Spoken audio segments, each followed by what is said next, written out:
지난번에 금요기도회 때 디모데후서 2장 1절부터 4절에 있는 말씀을 통해 제가 병사, 군사로서 그리스도인이 군사로서 어떻게 지내야 되는지에 대한 부분을 나누어 보았습니다.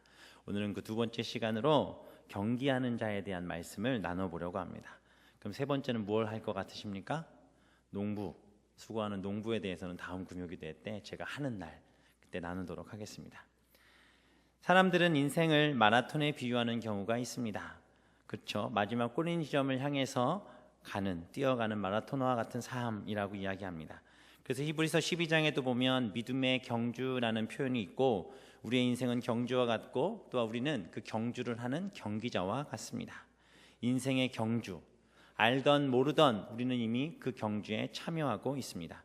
빌립보서 3장 13, 14절에 보면 이런 말씀이 있습니다. 형제들아, 나는 아직 내가 잡은 줄로 여기지 아니하고 오직 한 일, 즉 뒤에 있는 것은 잊어버리고 앞에 있는 것을 잡으려고 표대를 향하여 그리스도 예수 안에서 하나님이 위에서 부르신 부름의 상을 위하여 달려간다라고 말씀하고 있습니다.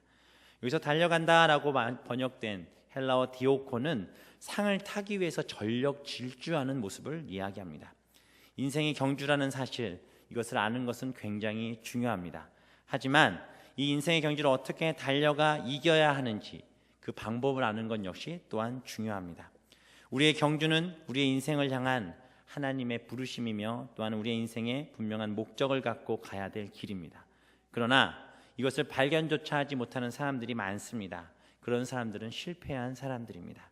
오늘 이 밤에 이 자리에 나와서 하나님의 말씀을 듣는 우리 성도님들은 하나님께서 말씀하십니다. 사랑하는 자녀들아, 너희들은 인생의 경주, 경기자로 너희들의 인생 가운데 있음을 기억해라. 이것만 알아도 반은 성공하고 시작하는 것입니다.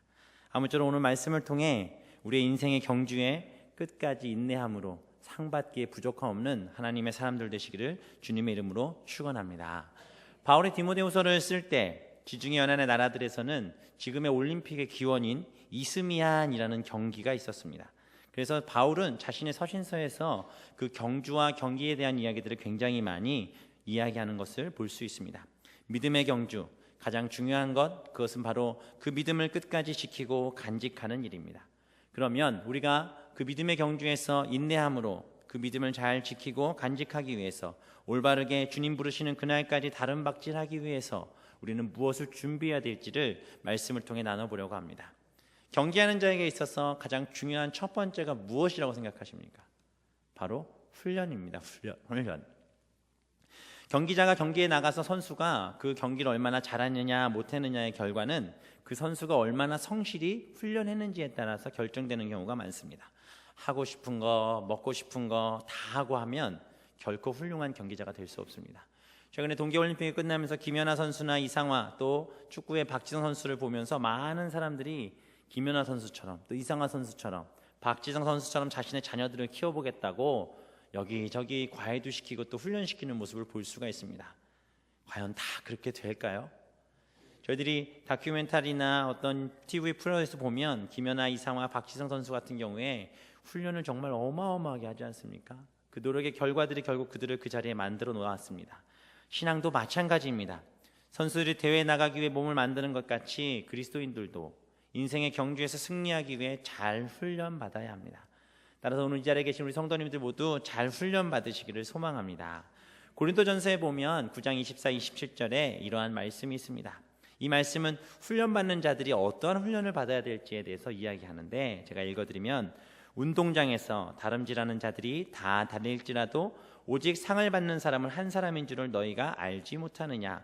너희도 상을 받도록 이와 같이 다름질하라. 쉼없이 달리라고 말합니다. 그리고 이기기를 다투는 자마다 모든 일에 절제하나니 그들은 썩을 승리자의 관을 얻고자 하되 우리는 썩지 아니할 것을 얻고자 하느라. 그러므로 나는 다름질하기를 향방 없는 것 같이 아니하고 싸우기를 허공을 치는 것 같이 아니하며 내가 내 몸을 쳐 복종하게 함은 내가 남에게 전파한 후에 자신이 도리어 버림을 당할까 두려움이로다 라고 말씀합니다.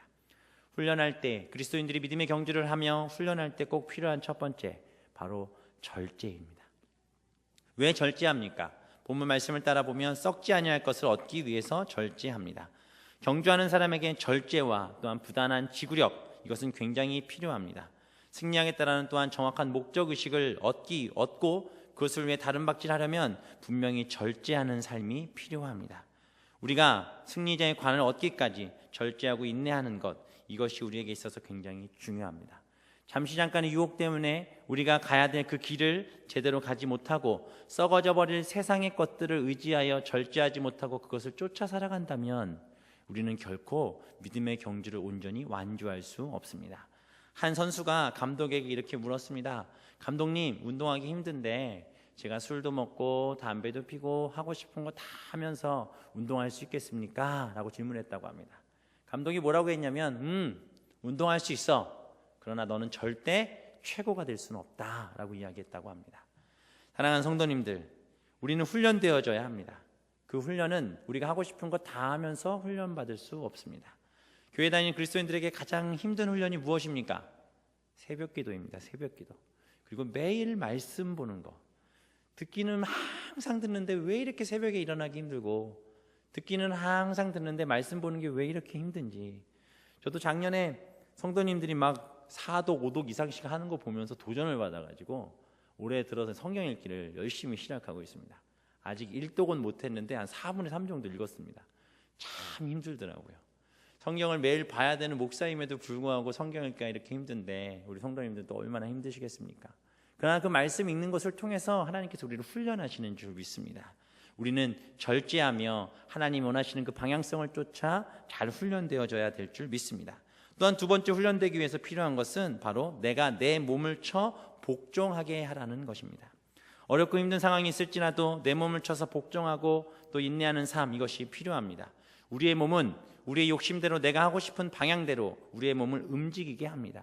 그래서 요한 1서에서 보면 육신의 정욕, 안목의 정욕, 이생의 자랑을 쫓는 우리의 육신을 쳐서 복종하게 할 때 우리는 하나님이 원하시는 그 훈련을 잘 마무리하고 목적한 바를 이룰 수 있을 줄 믿습니다. 우리는 물고기 중에서 연어를 자주 이야기하곤 합니다. 연어는 물살을 따라 이동하지 않습니다. 연어는 물살을 거슬러 올라가 자신이 목적한 그곳에 다 달았을 때 자신이 이루고자 했던 그 알을 낳는 일을 하고 그 자리에서 죽습니다. 연어의 삶을 보면 그리스도인의 삶과 같습니다. 그리스도인이 이 세상과는 방향성을 같이 하고 살아갈 수 없습니다. 그렇게 해서는 결코 승리의 간을 얻을 수 없습니다. 세상의 조류에 따라서 세상과 같이 산다면 너무나 쉽습니다. 그러나 주님은 그것을 원치 않으십니다. 세상의 이치대로라면 오른쪽 뺨을 때리면 고소하거나 한 대 더 때리면 됩니다. 그리고 겉옷을 달라고 하면 경찰에 신고하면 됩니다. 오리를 가자고 하면 모른 척 혼자 가던 길 계속 가면 됩니다. 그러나 예수님께서 뭐라고 말씀하십니까? 오른쪽 뺨 맞으면 왼뺨을 대라. 겉옷을 달라면 속옷까지 줘라. 오리를 가자고 하면 십리를 같이 가라 라고 말씀하십니다. 좀 더 자자, 좀 더 눕자, 좀 더 먹자, 좀 더 쉬자. 세상에서 말하는 이러한 부분대로 우리가 살아간다면 우리는 결코 하나님의 방법대로 살아갈 수 없습니다. 시편 119편에 보면 내가 날이 밝기 전부터 부르짖으며 주의 말씀을 묵상하기 위해서 새벽녘에 눈을 떴다라고 말씀하고 있습니다. 몸이 지치고 피곤하고 힘들지라도 내 몸을 쳐서 주님이 원하시는 방향성을 가지고 그렇게 훈련되어지는 삶이 우리에게 필요합니다. 세상의 많은 종교들은 우리의 몸을 가볍게 하라고 합니다. 다 내려놓으십시오. 내려놓으십시오. 그리고 비우라고 이야기합니다. 그러나 하나님은 우리에게 그렇게 말씀하지 않으십니다. 우리가 하나님을 예배하는 그 예배로, 하나님을 찬양하며 말씀 보는 그러한 삶으로 우리의 안을 더욱더 채워 거룩하고 온전한 모습으로 이 세상을 살아가기를 주님은 원하고 계십니다. 주님은 우리에게 많은 것들을 요구하십니다. 왜냐하면 하나님은 살아계시기 때문에 그렇습니다. 그런 주님께서 우리에게 요구하십니다. 예배를 요구하시고 선한 생활을 하라고 요구하시고 순종하라고 명령하시고 잘못하면 엄하게 회개를 요구하시며 우리를 복종하게 하십니다. 왜 그렇게 하십니까? 우리의 몸을 쳐 우리가 온전히 하나님의 길을 가길 원하시기에, 또한 우리를 사랑하시기 때문에 하나님은 우리의 인생의 경기를 포기하지 않게 하시기 위해 우리를 치시고, 또한 우리 역시도 우리의 몸을 쳐 사도 바울처럼 주의 길을 온전히 가셔야 할 줄 믿습니다. 주님은 오늘도 우리에게 말씀하십니다. 십자가를 지고 가라. 주님의 멍에를 메고 가라. 힘들지라도 절제하고 우리의 몸을 쳐 주님 앞에 온전히 훈련되어지는 하나님의 사람들 되시기를 소망합니다. 또한 경기자는 법대로 경기를 해야 합니다. 바로 오늘 본문에서 법대로 경기하지 않는 자는 승리자의 관을 얻지 못한다라고 이야기하고 있습니다. 경기자는 법대로 경기할 때 승리자의 관을 얻을 수 있습니다. 실력이 월등해도 규칙을 지키지 않으면 실격입니다. 운동선수에게 있어서도 규칙은 매우 중요합니다. 얼마 전 동계올림픽을 보면서 쇼트랙을 보면서 참 재밌는 일들이 많지 않았습니까? 쇼트랙을 보다 보면 반칙하는 선수들이 등장하면 어떻게 됩니까? 경기가 끝났습니다. 아무리 1등으로 골인을 했을지라도 심판들이 그 과정들을 하나 둘씩 점검해보고 거기서 잘못했으면 페널티를 부과합니다. 그리고 1등으로 들어온 사람도 탈락이 되거나 꼴등으로 밀려나 버리지 않습니까? 마찬가지입니다. 인생의 경기에서 우리는 하나님이 주신 그 법을 지키는 것, 그 규칙을, 그 룰을 지키고 가는 것, 이것은 굉장히 중요합니다. 그럼 우리에게 주신 법은 무엇입니까? 바로 성경입니다. 이 성경을 주야로 말씀을 묵상하고 살아가는 것, 이것이 중요합니다. 예레미야 31장 33절에 보면 그러나 그날 후에 내가 이스라엘 집과 맺을 언약은 이러하니 곧 내가 나의 법을 그들의 속에 두며 그들의 마음에 기록하여 나는 그들의 하나님이 되고 그들은 내 백성이 될 것이라. 여호와의 말씀이니라. 하나님의 말씀 우리의 가슴에 우리의 속에 두시고 또한 기록하셔서 그 말씀의 법대로 우리가 살아가기를 주님은 원하고 계십니다. 시편 119편에 보면 주의 손이 나를 만들고 세우셨사오니 내가 깨달아 주의 계명들을 배우게 하소서. 하나님의 계명들을 배우고 주의 말씀을 들을 때에 우리는 이 세상을 살아가는 온전한 법이 무엇인지를, 하나님이 정하신 그 룰이 무엇인지를 분명히 알고 갈 수 있습니다. 또한 우리가 가는 길을 잘 알지 못할 때에도 하나님은 이 법칙과 이 룰을 통해 우리의 길을 가게 하십니다. 그 말씀이 시편 119편 105절이지 않습니까? 주의 말씀은 내 발의 등이요 내 길의 빛이다. 규칙만 제대로 알아도 우리는 경기를 바르게 할 수 있습니다. 규칙도 모른 채 내가 하고 싶은 대로 경기한다고 해서 우리는 승리의 관을 얻을 수 없음을 분명 기억하시기 바랍니다. 어떻게든 이겨보려고 이 세상에서 편법 쓰고 세상에서 이야기하는 처세술이나 방법들 쫓지 마시고 조금 더디고 늦은 것 같을지라도 하나님의 말씀에 집중하여 그 법을 지키며 나아갈 때 하나님께서 우리를 승리자의 관을 씌워 주실 줄 믿습니다. 더딜지라도 가장 빠른 길, 그것은 바로 주의 말씀의 법을 지키는 일인 줄 믿습니다. 이 말씀이 우리의 삶의 규칙임을 잊지 마시기 바랍니다. 또한 로마서 13장에서도 이 법칙에 대해서 우리가 이 세상을 살면서 반드시 지켜야 될 법칙에 대해서 또한 이야기하고 있습니다. 밤이 깊고 낮이 가까웠으니 그러므로 우리가 어둠의 일을 벗고 빛의 갑옷을 입자. 낮에와 같이 단정행하고 방탕하거나 술 취하지 말며 음란하거나 호색하지 말고 다투거나 시기하지 말고 오직 주 예수 그리스도의 옷 입고 정욕을 위하여 육신의 일을 도모하지 말라라고 말씀을 통해서 우리에게 분명한 법을 이야기하고 계십니다. 또한 이 법은 바로 복음으로 우리에게 다가오셨습니다. 이 복음은 결코 우리를 넘어지게 하지 않습니다. 이 복음을 온전히 붙드는 자는 결코 인생의 경기에서 낙오하거나 쓰러지지 않는다는 것을 기억하십시오. 빌립보서 1장에서 이렇게 말씀합니다. 오직 너희는 그리스도의 복음에 합당하게 생활하라. 우리의 삶에 있어서 말씀을 온전히 붙드는 것, 그리고 하나님께서 우리에게 전하라고 하셨던 그 복음을 지키며 그 복음의 진리에 따라 우리가 그 복음을 전하며 살아가는 삶, 이것이 반드시 우리가 지켜야 될 규칙이며 룰이라는 사실을 기억하시기 바랍니다. 이 일을 통해서 하나님 우리를 부르셨고 이 일을 통해서 하나님은 이 세상 가운데 우리가 경기하게 하셨음을 기억하시기 바랍니다. 하나님 오늘도 우리에게 말씀하십니다. 말씀을 지켜라. 하나님 내가 너희에게 준 그 복음을 지켜 그 룰에 따라 이 세상을 살아가라 라고 말씀하고 계십니다. 이렇게 말씀을 붙들고 복음의 능력을 붙든 자에겐 하나님은 승리자의 관을 얻게 하실 줄 믿습니다. 그러면 그 승리자의 관을 얻기 위해 우리는 무엇 해야 하겠습니까? 바로 최선을 다해야 할 줄 믿습니다. 사랑하는 성도님들, 얼마나 최선을 다하고 계십니까? 승리자의 관을 얻기 위해 얼마나 많은 노력과 다름박질을 하고 계십니까? 올림픽을 준비하는 선수들에게 목표가 있습니다. 그것은 무엇입니까? 메달을 따는 것 맞습니다. 그러나 메달을 따기 힘든 사람들의 목표는 무엇입니까? 이전에 자기의 기록보다 좀 더 나은 기록을 갖는 것, 그것이 그들의 목표입니다. 비록 우리가 볼 때는 금은 동메달을 따지 못해서 저 사람 참 못했다라고 이야기할지 모르지만 운동하며 경기한 자들은 분명한 목표가 있기에 그 목표가 이루어졌다면 그것으로 만족하는 모습들을 볼 수가 있습니다. 사랑하는 성도님들의 인생의 목표는 무엇입니까? 우리의 인생의 온전한 목표는 무엇이 되어야 하겠습니까? 어제보다 오늘 우리는 어떠한 목표를 향해 달려가고 있습니까? 히브리서 11장 2절에서는 그 목표가 무엇인지를 분명히 이야기하고 계십니다.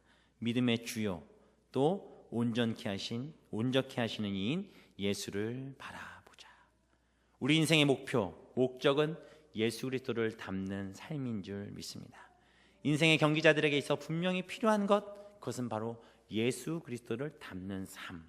어제보다 오늘 더 예수 그리스도를 닮아가시기를 주님의 이름으로 축원합니다. 우리 옆에 계신 분들에게 이렇게 말씀하십시오. 어제보다 오늘 더 주님을 닮아갑시다. 사랑하는 집사님, 권사님, 장로님은 예수님을 많이 닮으셨군요. 이렇게 한번 말씀해 보십시오. 제가 이 질문을 왜 했는지 아십니까? 이 질문했을 때 쑥스러워 하시는 분들은 조금 부족하신 분들입니다. 감사하게 받아들이십시오. 사랑하는 성도님들, 마음 가운데 복음의 능력이 있으십니까? 예수 그리스도를 믿는 그 믿음이 있으십니까? 주님 없이는 살지 못한다라고 고백하실 수 있는 자신이 있으십니까? 누군가 나에게 와서 물을 때 예수 그리스도를 믿으십니까? 교회 다니십니까? 물을 때 아멘! 저는 예수 그리스도의 피로 다시 살아나 그 복음을 붙들고 살아가는 하나님의 사람입니다 라고 당당하게 이야기하실 수 있으십니까? 그럼 주님 닮아가실 수 있는 충분한 자격이 있는 분들이십니다.